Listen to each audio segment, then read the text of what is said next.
when we take data sets from existing surveys, existing publicly available data sets, and analyze and publish from them, we almost want to believe that the questions we analyzed are independent of any other questions in the survey. But in reality, that is not the case, because we know that there is ordering bias in which the order of questions or the order of response options are important and influence the results we get. And let's talk about two manifestations of ordering bias so that we have a clear picture of what we're talking about. Let's talk about priming, and let's talk about differential data quality as consequences of ordering bias.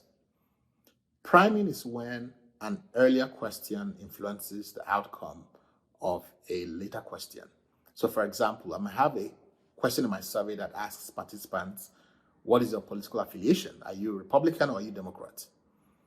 Now, if that question is followed by another question that asks, do you support or do you oppose policy X?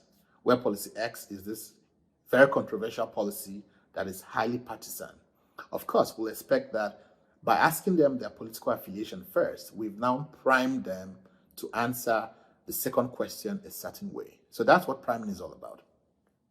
The second issue is the issue of differential data quality. Now, let's give another example here.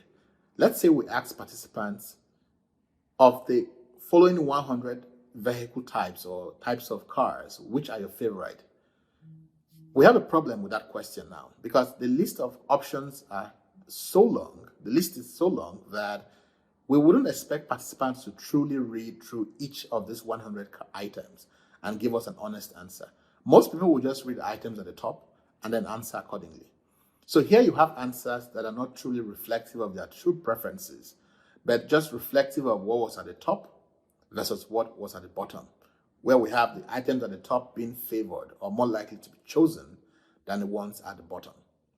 So now that we know the consequences of ordering bias or how it manifests, how do we mitigate this kind of bias? Well, we do so with rotation. We can rotate questions or we can rotate the response options such that they are shuffled and not presented in a consistent manner in a way that will induce bias.